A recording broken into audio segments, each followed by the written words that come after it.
नदी के किनारे एक बहुत ही सुंदर नगर बसा हुआ था। उस नगर में एक ज्ञानी महात्मा रहते थे। उनका एक बहुत ही प्रिय शिष्य था जिसका नाम कृष्णा था। एक दिन कृष्णा अपने गुरुदेव के साथ ध्यान कर रहा था। ध्यान करने के बाद कृष्णा ने गुरुदेव से पूछा, हे गुरुवर, मेरा पहला सवाल है, कौन किसके भाग्य का खाता है। मेरा दूसरा सवाल है, संसार का सबसे बड़ा बलवान कौन है। और मेरा तीसरा सवाल है, जो अपनी बात से मुकर जाता है उसका अंत में क्या अंजाम होता है। तब गुरुदेव कहते हैं, हे वत्स, तुम्हारे ये तीनों ही प्रश्न बहुत ही महत्वपूर्ण हैं, क्योंकि इन तीनों प्रश्नों के उत्तर हर मनुष्य को जानना जरूरी होता है। इसलिए मैं तुमको एक कहानी सुनाता हूँ। उस कहानी में तुमको तुम्हारे इन तीनों प्रश्नों के जवाब मिल जाएंगे। एक जंगल में एक विशाल बरगद का पेड़ था। उस पेड़ पर एक बाज पक्षी रहता था। उस बरगद से थोड़ी दूर पर एक बिल था। उस बिल में एक सर्प रहता था। फिर एक दिन जैसे ही सर्प बिल से बाहर निकलने लगा तो उस सर्प को वह बाज पक्षी देख रहा था। जब सर्प बिल से बाहर निकलने लगा तो उसी समय बाज ने सर्प पर झपट्टा मारा, परंतु सर्प अपने बिल से अधिक बाहर नहीं निकला था, इसलिए वह वापस बिल में चला गया। फिर थोड़ी देर बाद सर्प ने अपना मुंह बिल से बाहर निकाला और देखने लगा कि बाज पक्षी यहीं पर है या कहीं पर चला गया।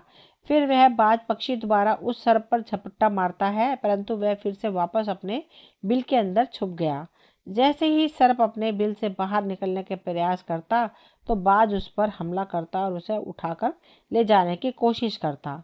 बाज मन में सोच रहा था कि जब भी तू बाहर निकलेगा तो मैं तुझे अपना भोजन बना लूंगा। और सर्प उस बाज के डर से बिल में छुपा रहता है। जब सर्प को उस बिल में रहते हुए काफी समय हो जाता है तो सर्प मन में विचार करने लगता कि यदि राजा विक्रांत कहीं से आ जाएं तो वह दूसरों के कष्टों का हरण करते हैं और राजा विक्रांत ही ऐसे हैं जो मुझे इस बात से बचा सकते हैं। राजा विक्रांत को याद करता हुआ वह सर्प उस बिल में छुपा रहता है और जो भी उस मार्ग से निकलकर जाता है उससे सर्प कहता है कि भाई कोई मेरी बात राजा विक्रांत तक पहुंचा दो या मुझे राजा विक्रांत से मिला दो, मैं तुम्हारा जीवन भर एहसानमंद रहूंगा। फिर एक दिन राजा विक्रांत जो दूसरों के दुखों को दूर करते थे वे जंगल में जा रहे थे और उसी मार्ग से निकलकर जा रहे थे। तभी सर्प को पता चला कि रास्ते से कोई जा रहा है तो वह सर्प बिल के अंदर से ही कहने लगा, अरे भाई कोई मुझे राजा विक्रांत से मिलवा दो तो मैं उसका जीवन भर एहसानमंद रहूंगा। ये बात जब राजा विक्रांत ने सुनी तो राजा विक्रांत कहने लगे, क्यों भाई, आपको राजा विक्रांत से क्या काम है। तब सर्प कहने लगा, देखो भाई, राजा विक्रांत दूसरों के दुखों का हरण करते हैं और मैं बहुत दिनों से इसी बिल में पड़ा हुआ हूँ। मैं बहुत दुखी हूँ। जब मैं इस बिल से बाहर निकलता हूँ तो इस वृक्ष पर एक बाज पक्षी का निवास है और वह बाज मुझ पर उसी समय हमला करता है। इसलिए मैं इस बिल से बाहर नहीं निकलता हूँ और ना ही मुझे कुछ खाने को मिलता है। मैं ऐसे ही इस बिल में पड़ा हुआ रहता हूँ, ऐसे ही अपना जीवन व्यतीत कर रहा हूँ। राजा विक्रांत कहने लगे, हे सर्पराज, मैं ही राजा विक्रांत हूँ, बताओ तुम्हारे कष्ट का निवारण कैसे करूँ। तब सब कहने लगा, हे महाराज, जैसा आपको उचित लगे वैसा ही कीजिए, लेकिन मेरा इस बात से पीछा छुड़ा दीजिए, नहीं तो यह एक दिन मुझे मार डालेगा। तब राजा विक्रांत कहने लगे, हे सर्प राज, तुम कहो तो मैं तुम्हें इस वन से कहीं दूर छोड़ दूं। सब कहने लगा, महाराज, जब आप मुझे दूर छोड़ने जाओगे तो यह बाज हमें देख लेगा और यह वहीं पर जाकर फिर से बैठ जाएगा और मौका मिलते ही वह मुझे मार डालेगा। हे राजन, आप मुझे कुछ समय के लिए आपके अंदर में बिठा लीजिए, आप अपने पेट में बैठने के लिए मुझे स्थान दे दीजिए। तब इस बाज को पता नहीं चलेगा कि सर्प कहाँ गया और तब मैं आपके साथ इस वन से बहुत दूर चला जाऊंगा और आगे जाने के बाद मैं आपके पेट से बाहर आ जाऊंगा। तब राजा विक्रांत कहने लगे, ठीक है सर्प, आज आप मेरे पेट में प्रवेश कर जाइए। राजा विक्रांत अपना मुंह खोल देते हैं और वह सर्प राजा विक्रांत के पेट में प्रवेश कर जाता है और राजा विक्रांत के पेट में जाकर बैठ जाता है। तब राजा विक्रांत वन में आगे गए और आगे काफी दूर पहुंचने के बाद उस सर्प से कहने लगे कि हे नागराज, अब आप मेरे पेट से बाहर आ जाइए। अब यह सुनसान वन है, इसमें कोई बाज आपको परेशान नहीं करेगा। यह बात सुनकर नागराज कहने लगा, नहीं महाराज, अब मैं आपके पेट से बाहर निकलने वाला नहीं हूँ। राजा विक्रांत ने कहा, क्यों भाई, आपने तो मुझसे यह वादा किया था कि आप मुझे आगे सुनसान वन में छोड़ देना, मैं आपके पेट से बाहर निकल जाऊंगा। अब क्या हुआ, सुनसान वन आ गया, अब आप बाहर निकलिए। सांप कहने लगा, देखो महाराज, जैसे रहने का आनंद आपके पेट में है वैसा उस बिल में नहीं मिलता। अब मैं तुम्हारे पेट से कभी बाहर नहीं निकलूंगा। राजा विक्रांत मन में सोचने लगे, यह तो बड़ा ही दुष्ट सर्प है, अब मैं क्या करूं। और अब उसके जहर के प्रभाव से महाराज विक्रांत के पूरे शरीर से कोढ़ फूटने लगा और महाराज विक्रांत के शरीर से कोढ़ निकल आया। राजा विक्रांत मन में सोचने लगे कि अब मैं यदि राजधानी को वापस जाऊंगा तो यह अभी संभव नहीं है, क्योंकि मैं इस वक्त कोढ़ी हो गया हूँ और मुझे इसी वन में रहकर उस नागराज से भी छुटकारा पाना है। यह सोचकर महाराज विक्रांत एक पेड़ के नीचे झोपड़ी बनाकर सो जाते हैं। उनके शरीर से कोढ़ टपकने लगा और बदबू आने लगी, जो कि सर्प का जहर था। सर्प कुंडली मारकर राजा विक्रांत के पेट में बैठा हुआ था। राजा विक्रांत उस वन में एक कोढ़ी की हालत में पड़े हुए थे। अब इधर उन्हीं के समय एक प्रसिद्ध जनपद था। श्रीवस्ती नगरी के महाराज थे श्रीध्वज। महाराज श्रीध्वज की 3 पुत्रियां थी और राजा श्रीध्वज बड़ा अहंकारी और बड़ा ही अभिमानी था। फिर एक दिन उसने अपनी तीनों बेटियों से पूछा, बताओ पुत्रियों, तुम किसके भाग्य का खाती हो। फिर उनमें से 2 बेटियों तो राजा के डर से कहती हैं, पिताजी हम तो आपके भाग्य का ही खाते हैं। परंतु उनमें से राजा की एक सुरेखा नाम की बेटी थी, वे अपने पिता से कहती है, नहीं पिताजी, मैं किसी के भाग्य का नहीं खाती हूँ, मैं तो केवल अपने ही भाग्य का खाती हूँ।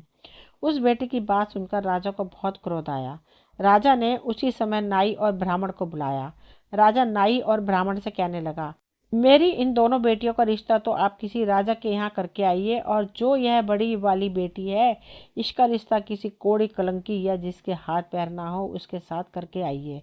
फिर राजा का आदेश मिलते ही नाई और ब्राह्मण उन तीनों बहनों का रिश्ता करने के लिए चल देते हैं। उन्होंने राजा की दोनों बेटियां छोटी रिश्ता तो राजवंशों में करा दिया, परंतु तीसरी बड़ी बेटी के लिए वर ढूंढते ढूंढते वे उसी वन से निकलकर जा रहे थे जिस वन में राजा विक्रांत अपनी झोपड़ी में कोढ़ी के रूप में पड़े थे। उनके शरीर से कोढ़ बह रहा था। तो राजा विक्रांत को देखकर नाई और ब्राह्मण आपस में कहने लगे, इससे अच्छा तो कोई व्यक्ति हमें नहीं मिलेगा, इसलिए इसके साथ ही राजा की लड़की का संबंध करा के चलते हैं। फिर राजा विक्रांत के साथ नाई और ब्राह्मण ने राजा श्रीध्वज की लड़की सुरेखा का विवाह तय कर दिया और राजा ने भी बहुत जल्दी ही सुरेखा को उस वन में ले जा करके वहीं उस कोढ़ी राजा विक्रांत के साथ उसका विवाह संपन्न करा दिया। राजा विक्रांत जैसे महापराक्रमी राजा समय की चपेट में आ गए और एक कोढ़ी का जीवन गुजार रहे थे। वह लड़की ही बड़ी ही पतिव्रता थी।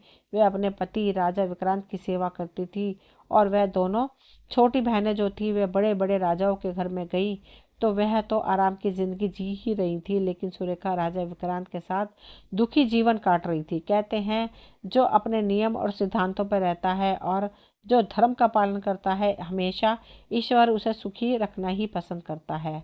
भगवान उसे हमेशा आनंद प्रदान करता है। इसलिए उस झोपड़ी में रहते रहते सुरेखा को राजा विक्रांत के साथ बहुत दिन बीत जाता है। उस झोपड़ी के पास एक पीपल का वृक्ष था और उस वृक्ष के नीचे एक दूसरे सर्प का बिल था। एक रात राजा विक्रांत सो रहे थे और रात्रि का समय था, तो सुरेखा महाराज विक्रांत की सेवा कर रही थी। उसी समय उस बिल से एक सर्प बाहर निकलता है और फिर बाहर निकलकर जो राजा विक्रांत के पेट में सर्प था उस सर्प से कहने लगता है, अरे दुष्ट, अपने वचन से मुकर गया। तूने तो महाराज विक्रांत से कहा था कि मैं दूर वन में जाकर तुम्हारे पेट से बाहर निकल जाऊंगा, और तू ऐसे परोपकारी राजा के पेट में जाकर बैठ गया। तुम्हारे जहर के कारण राजा के पूरे शरीर में कोढ़ निकल आया है। अरे तुझे शर्म नहीं आई कि तूने कितना गलत काम किया है। इतने समय में राजा विक्रांत ना जाने कितने ही जीवों का दुख दूर करते हैं। वह सर्प आगे कहता, यदि कोई सुन रहा हो तो मैं तेरे मरने का उपाय बताता हूँ। यदि कोई गंगा जल लाकर इस राजा को पिला दे तो तेरे उसी समय 100 टुकड़े हो जाएंगे और मल के रास्ते से बाहर निकल जाएगा।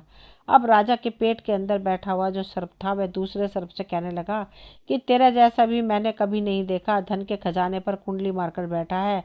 यदि यह धन मानव समुदाय के कल्याण के लिए लगाया जाता तो इससे न जाने कितने मानवों का भला होता। मैं भी तेरे मरने का उपाय बताता हूँ। यदि कोई सुन रहा हो तो कोई एक पीपा तेल गर्म करके तेरे बिल में डाल दे, तो उसी समय तू नष्ट हो जाएगा और इस बिल वाले स्थान की खुदाई करेगा तो यहाँ पर अपार धन संपत्ति निकलेगी। उस बात को सुरेखा बड़े ध्यान से सुन रही थी। सुरेखा के मन में विचार आया था कि यह राजा विक्रांत है और इनके पेट में एक सर्प बैठा हुआ है। इस कारण महाराज के शरीर से कोढ़ निकल रहा है। तो वह बेचारी सुरेखा एक ऋषि के आश्रम पर पहुंचती है और उन ऋषि से अनुरोध करती है, हे महात्मा, मुझे एक गिलास गंगा जल की आवश्यकता है। ऋषि ने कहा, बेटी तुम कौन हो और गंगा जल का क्या करोगी? तो वह सुरेखा कहने लगी, हे मुनिवर, मैं राजा श्री ध्वज की बेटी सुरेखा हूँ और मेरे पति के लिए मुझे दवा के रूप में गंगा जल चाहिए। उस ऋषि ने उसे एक गिलास गंगा जल दे दिया। अब सुरेखा गंगा जल लेकर जल्दी ही महाराज विक्रांत के पास पहुंच गई और पहुंचकर महाराज विक्रांत से कहने लगी, महाराज, यह दवाई है, आपके कोढ़ को सही करने के लिए आप इसे ग्रहण कीजिए। राजा विक्रांत इस गंगा जल को पी गए और जैसे ही राजा विक्रांत ने उस गंगा जल का पान किया, सर्प के उसी समय 100 टुकड़े हो गए। जो सर्प पेट में था वह सर्प नष्ट हो गया। वह धीरे धीरे राजा के शरीर से मल के रास्ते से बाहर निकल आया। अब तो राजा का कोढ़ भी धीरे धीरे सही होने लगा और कुछ ही दिनों में राजा का कोढ़ बिल्कुल ठीक हो गया। राजा का पूरा उपचार हो गया। राजा पहले की तरह स्वस्थ हो गए। फिर एक दिन राजा विक्रांत से सुरेखा कहने लगी, हे महाराज, मैं एक स्त्री हूँ, इसलिए शहर में नहीं जा सकती हूँ। आप शहर में जाइए और एक तेल का पीपर लेकर आ जाइए। राजा विक्रांत कहने लगे, सुरेखा, उस तेल का तुम क्या करोगी? तो सुरेखा ने कहा, महाराज, आप पहले तेल का पीपर लेकर आइए, फिर मैं आपको बताऊंगी। फिर सुरेखा की बात सुनकर राजा विक्रांत बाजार में जाते हैं और वहां से एक तेल का पीपर लेकर आते हैं। फिर सुरेखा वहां आग जलाती है और उस आग पर उस तेल को गर्म करती है और गर्म करके उस सर्प के बिल में खाली कर देती है। जैसे ही बिल में वह गर्म तेल गया, सर्प की मृत्यु हो गई। तब राजा विक्रांत से सुरेखा कहने लगी, महाराज, अब इस स्थान को खोद दीजिए। तब फिर राजा विक्रांत ने जब उस स्थान की खुदाई की तो वहां से अपार धन संपत्ति मिली। सुरेखा कहने लगी, महाराज देखिए, मैं जानती हूँ कि आप राजा विक्रांत हैं, परंतु मेरे पिता ने मेरा अपमान किया और मुझे एक कोड़ी को दे दिया था। परंतु कोई भी अपने भाग्य का खाता है, इसलिए इसी स्थान पर मेरे पिता को जो महल है उससे अच्छा महल बनना चाहिए। राजा विक्रांत कहने लगे, तुम कैसी बातें कर रही हो? हम राजा हैं, भला यहाँ पर महल क्यों बनाएंगे? आप उज्जैन नगरी को चलिए। परंतु राजा विक्रांत के कहने पर भी सुरेखा नहीं मानी। फिर राजा विक्रांत ने उस वन में एक शानदार महल का निर्माण कराया। मित्रों, इस संसार में सबसे बलवान समय होता है और कोई बलवान नहीं होता है। जिसका समय अच्छा होता है वह आगे बढ़ता रहता है और जिसका समय खराब हो जाता है, जिसका समय विपरीत होता है, वह पतन की ओर अग्रसर हो जाता है। फिर राजा श्रीध्वज पर एक दूसरा राजा आक्रमण कर देता है। उस आक्रमण में श्रीध्वज पराजित हो जाता है और राजा श्रीध्वज अपने परिवार सहित प्राण बचाने के लिए उसी वन में पहुंच जाता है। जब वन में राजा भूखा प्यासा भटक रहा था, फटे हुए वस्त्र और भूख से पीड़ित और प्यास से राजा का गला सूखा जा रहा था, तो राजा घूमते घूमते उस सुरेखा और राजा विक्रांत के महल के नजदीक से गुजरता है। तो सुरेखा अपने पिताजी को पहचान जाती है। सुरेखा ने अपने एक सेवक को भेजा और सेवक भेजकर महाराज श्री ध्वज, जो कि एक फटी हुई हाल में थे, उनके पास वस्त्र नहीं थे, उन्हें बुलवाया। श्री ध्वज ने सोचा, यह ना जाने कौन है और हमें क्यों बुला रही है। जब राजा श्री ध्वज उस लड़की के पास पहुंचे तो श्री ध्वज लड़की को पहचान लिया। सुरेखा श्री ध्वज से कहने लगी, पिताजी, मैं वही सुरेखा हूँ और मैं आपसे यह कहती थी कि मेरे भाग्य का खाती हूँ। देखिए, मैं अपने ही भाग्य का खाती हूँ, आपके भाग्य का नहीं खाती हूँ। आपने मुझे एक कोड़ी को दिया था, परंतु मेरे भाग्य में तो एक सम्राट लिखा था। देखिए पिताजी, मैं उज्जैन नरेश राजा विक्रांत की पत्नी हूँ। राजा श्री ध्वज मन में विचार करता है और अपनी उस लड़की से अपने अपराध के लिए क्षमा मांगता है। इस संसार में सबसे बड़ा बलवान समय है और कोई भी व्यक्ति किसी दूसरे के भाग्य का नहीं खाता है। हर कोई यह सोचता है कि यह मेरे भाग्य का खा रहा है या खा रही है, लेकिन नहीं, कोई किसी के भाग्य का नहीं खाता है। जो कोई खाता है वह अपने भाग्य का ही खाता है। हर दाने दाने पर खाने वाले का नाम होता है। आप यह ना सोचें कि हम किसी को खिला रहे हैं। आप किसी को खिलाने वाले कौन होते हैं? इस संसार को खिलाने वाला तो एक ही है और वह है परमेश्वर। जो अपनी बात से मुकर जाता है उसका अंत वही होता है जो राजा विक्रांत के पेट में बैठे हुए उस सर्प का हुआ था। अंततः वह विनाश को प्राप्त होता है। हमेशा सत्य की ही जीत होती है और अधर्मी, अत्याचारी और पापियों का अंत होता है। इस तरीके से राजा विक्रांत और उसकी पत्नी सुरेखा ने राजा श्रीध्वज का बड़ा स्वागत किया।